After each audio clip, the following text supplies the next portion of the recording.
Assalamualaikum warahmatullahi wabarakatuh. Salam sejahtera untuk kita semua. Salam Om Swastiastu, Namo Buddhaya, salam kebajikan.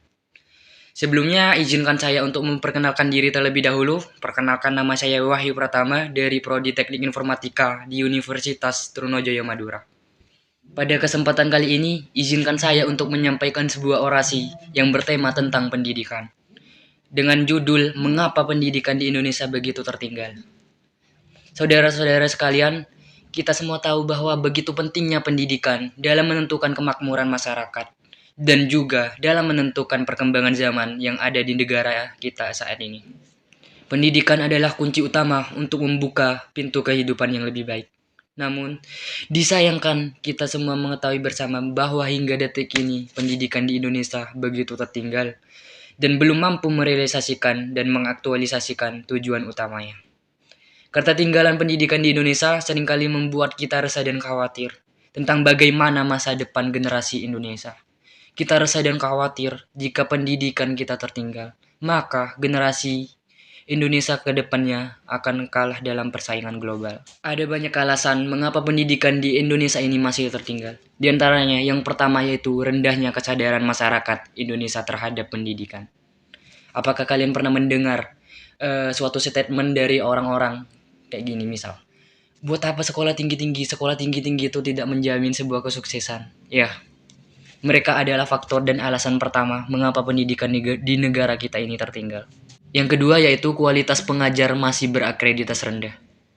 Jika dibandingkan dengan negara-negara lain, akreditas pengajar di Indonesia masih dibilang sangatlah rendah. Pengajar Indonesia itu tidak memiliki kualifikasi sama dengan negara-negara lain. Terlepas gaji pengajar di Indonesia dibilang masih minim dan bisa dibilang masih pas-pasan. Hal ini menyebabkan banyak pengajar di Indonesia yang bermalas-malesan dan tidak menjalankan tugas sebagaimana mestinya. Yang ketiga yaitu infrastruktur. Anggaran yang kurang menjadi faktor utama mengapa infrastruktur pendidikan di Indonesia sangatlah buruk. Banyak fasilitas-fasilitas yang kurang memadai di Indonesia, sehingga proses belajar mengajar menjadi kurang efektif, bahkan menjadi terhambat dan terganggu. Sehingga banyak siswa atau siswi atau mahasiswa yang proses pembelajarannya itu tidak berjalan dengan baik. Yang keempat, yaitu tujuan. Jika kita mundur beribu-ribu tahun yang lalu, sekolah itu hanya diperuntukkan bagi kalangan-kalangan yang tinggi saja, seperti kalangan raja atau kalangan bangsawan. Lalu beberapa tahun kemudian karena ingin dinilai adil, maka terjadilah yang namanya itu transformasi. Yaitu kalangan tinggi menciptakan sekolah tidak untuk hanya kalangan tinggi saja, tetapi juga untuk kalangan rendah juga. Seperti yang dipakai di Indonesia saat ini. Sekarang saya tanya pada kalian, apakah sekolah yang diperuntukkan untuk anak-anak kalangan tinggi seperti kalangan raja, kalangan bangsawan itu sama dengan sekolah yang diciptakan untuk kalangan bawah? Apakah sama? Ya, jelas tidak. Makanya secara tidak langsung sekolah yang dipakai di Indonesia hingga saat ini didesain mahasiswa atau mahasiswinya itu tidak akan pernah menjadi seorang bangsawan. Didesain untuk keluar dan kerja kepada kalangan bangsawan. Lulus to become employee for corporate. Lulus jadi buruh, lulus jadi pegawai, lulus jadi karyawan, lulus jadi pembantu, but lulus not to be a leader. Yang kelima yaitu struktur dan sistem. Ada seorang politician berkeluarga negaraan USA yang bernama Horace Mann. Horace Mann itu merupakan seorang yang menciptakan struktur dan sistem sekolah yang masih diterapkan di beberapa negara hingga detik ini, termasuk di Indonesia. Horace Mann itu merupakan orang yang pertama kali menciptakan sekolah adanya kelas berdasarkan usia bukan berdasarkan kemampuan. Dia merupakan orang yang pertama kali menciptakan adanya peringkat dan kenaikan kelas. Dia merupakan orang yang pertama kali menciptakan nilai dalam kelas. Dia merupakan orang yang pertama kali menciptakan kelulusan dalam kelas. Dia merupakan orang yang pertama kali menentukan ketika selesai sekolah kalian mengambil jurusan-jurusan. Dia adalah orang yang pertama kali ketika kalian lulus dari sekolah, kalian akan kerja apa. Dia merupakan orang yang pertama kali yang menetapkan jam sekolah, jam istirahat, dan sebagainya. Dia merupakan orang yang pertama kali yang menetapkan adanya ujian di dalam sekolah. Dia merupakan orang yang pertama kali menetapkan kalau ujian tidak lulus, kalian tidak akan naik kelas.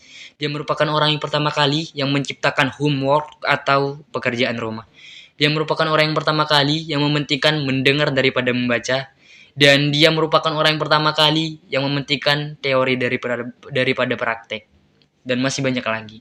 Maka dari itu, dapat disimpulkan bahwa solusi agar mutu pendidikan di Indonesia itu meningkat adalah memperbaiki mindset masyarakat, memperbaiki kualitas pengajar, memperbaiki kualitas infrastruktur pendidikan, memperbaiki struktur dan sistem pendidikan di Indonesia, dan yang terakhir dapat menemukan tujuan yang sebenarnya dari pendidikan tersebut yang ada di setiap sekolah maupun universitas yang ada di Indonesia. Harapan saya adalah semoga pendidikan di Indonesia itu bisa sejajar dengan pendidikan yang ada di negara-negara lain, yang kualitas pendidikannya jauh di atas Indonesia untuk saat ini.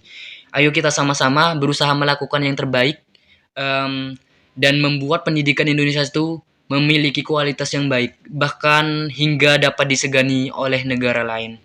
Dari beribu kata yang saya ucapkan tadi, jika ada kata atau kalimat yang dirasa kurang berkenan, maka saya harap bisa diberikan ruang maaf untuk itu. Semoga apa yang telah disampaikan bisa menjadi renungan bersama dan memberikan manfaat dalam kehidupan kita bersama. Ayo kita mulai bangun, ayo kita mulai berubah agar pendidikan di negara Indonesia ini tidak menjadi tertinggal lagi. Saya ucapkan terima kasih. Wassalamualaikum warahmatullahi wabarakatuh.